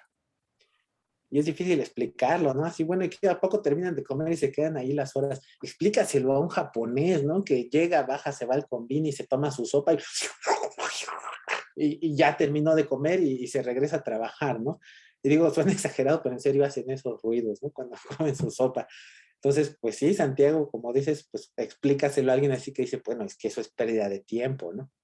Pero pues no lo es porque implica muchas otras cosas, es afianzar lazos familiares, platicar, bueno, siempre y cuando no saque todo el mundo sus celulares, ¿no? Gracias, Santiago. Y pues sí, entonces, ¿qué pasa con este otro tipo de pensamiento que se puede llegar a tener? Ese era para ilustrar la parte de la meditación, que nos invita a detener el diálogo interno precisamente. No sé si han leído a Carlos Castaneda, bueno, tiene varios libros, es el que visita a un indio yaqui, y justamente lo que le enseña a este indio yaqui es a detener ese tren de pensamiento para poder percibir el mundo, y le dice el indio tal como es, ¿qué? Si es que tal cosa se puede. Ya sabemos que los sentidos nos engañan. Bueno, y cuando estás percibiendo, imaginando, evocando, fantaseando, ¿eso no es pensamiento? Cuando te llega un recuerdo y te sientes casi así, ay, sientes casi la brisa del mar, las olas, recuerdas cómo eran, casi las puedes ver, ¿no? Y ver todo lo que había, una persona jugando por allá con una pelota, allá al fondo un monte, ¿no? El pan de azúcar, no sé, lo que se te ocurra. ¿Acaso no estás pensando? Digo, lo puedes verbalizar, pero también puedes no verbalizarlo. Entonces, bueno, todo esto es para decir, pensar no solo es hablar, no solamente es esto, porque hay un montón de cosas en el interior de nuestro cerebro, incluso de manera inconsciente. Entonces, ¿cómo vas a poder insistir en que solamente lo que se puede verbalizar es pensar? Pensar son todos esos procesos de asociación, en todos esos conceptos que no están claramente definidos, procesos difusos que descansan en cuestiones no simbolizadas dentro de la memoria, para las cuales no hay un símbolo cerrado todavía. Y por eso también mi preocupación cuando quieres atrapar un concepto en un símbolo, le quitas libertad, te quitas libertad también a ti mismo. Y entonces cuando tratas de computacionalizar eso, si es que se me permite la palabra, pierdes todas estas sutilezas. Y por ejemplo, en la parte inconsciente, pues ya lo decía Freud, es justamente todo eso que no emerge, pero que está allí y que influye a lo que vamos a decir allá arriba. Tan se manifiesta en el lenguaje que cometemos lapsus, errores, que hay cosas que nos hacen reír sin saber exactamente por qué, pero por cuestiones que están aquí abajo. Y lo que esté aquí abajo no necesariamente se verbaliza. Entonces, bueno, antes de que pues me siga aquí con Freud, entonces vamos a dejar la plática del día de hoy. Pues ahí tenemos a Freud pensando en sí mismo, que a su vez podría destapar también su cabeza para pensar en sí misma y así al infinito, ¿no? ¿Hasta qué grado podemos explorar el inconsciente? ¿Hasta qué grado podemos llegar a nosotros mismos preguntarnos sobre eso? ¿Hasta qué grado una exploración exterior, como por un psicoanalista, podrá llegar a desencadenar esas cosas? ¿O hasta qué grado se manifiestan en sueños? Como decía Freud, ¿no? Que justamente ahí es donde emergen ese tipo de cosas. Hay un montón de opiniones al respecto. Roger Penrose dice que no lo podemos saber porque la mente tiene algo de cuántico y es prácticamente imposible conocerlo. Y otras dicen, como aquí uno de los colaboradores de DeepMind, él dice pues que sí se puede, que el cerebro es enteramente computable, dice Hassabis, ¿no? Y tan lo sé, dice él, porque pues podemos crear máquinas y ya hacemos cosas que juegan. Y bueno, pues él dice que sí se puede, así, y ni siquiera duda, ¿no? Pero básicamente, y con la idea con la que los quiero dejar, pues es con la de Henry Marsh, que dice: "The human brain, it is suggested, will never be able to understand itself. You cannot cut butter with a knife made of butter." O sea, para él es como querer cortar mantequilla con un cuchillo hecho de mantequilla. Entonces, pues depende de nosotros, ¿no? Y también depende mucho de la tarea, porque seguramente si queremos jugar ajedrez o Go, pues sí, y si decimos que eso es pensar, pues sí. Pero si queremos ir a otras cuestiones más profundas de la mente humana, pues entonces la respuesta es, pues, ¿quién sabe, no? ¿Quién sabe qué tanto es esto posible? Y claro, dice Diana desde hace como 3 horas, de palabras que son diferentes, ¿no? Querer amar, love, que es muy difícil decir, ¿no? Amar, tú dices en francés, j'aime el sic, y que sí que lo quieres, que te gusta, ¿no? J'aime l'étude, amo el estudio. Aquí no decimos lo amo, ¿no? Me gusta estudiar, etcétera. Son bien diferentes, y cuando quieres traducir ese tipo de cosas, o hasta en el mismo japonés otra vez, ¿no? Si les gustan los anime, pues nunca les dicen, ay, te quiero, te amo, no cuando mucho, Suki des, me gustas. Y ya eso es, uy, la mega declaración de amor terrible, y entonces se quedan así con los ojos temblorosos y se van corriendo, ¿no? Ante la insoportabilidad de dicha afirmación. Bueno, pues entonces no sé si en el minuto que nos queda alguien quiera comentar algo más.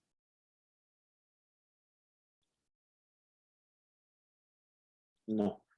Bueno, pues como es el grito y vamos a celebrar y gritar Vive le Mexique, vamos a gritar Viva México, entonces no hay tarea el día de hoy para que pues disfruten su semana, y entonces nos vemos el siguiente martes. Con mucho gusto, pórtense bien, y si todavía quieren seguir leyendo el libro que habíamos visto de Borges, pues por supuesto adelante, o algún otro, pueden leer a Penrose, bueno, tantas cosas que leer, que terminando con un altero así infinito de la biblioteca infinita de Borges, y nunca se termina de leer, ¿no? Pero bueno, qué bueno que hay cosas todavía por aprender y ver. Muy bien, Alberto. También podemos leer a Isaac Asimov y seguir reflexionando con eso. Ver Blade Runner, por supuesto, tanto la original como la de 2049. En fin. 6 o'clock. Cuídense mucho. Nos vemos. Gracias, doctor. Gracias, doctor. Bye. Hasta luego. Gracias, doctor. Hasta luego a todos. Gracias, hasta luego.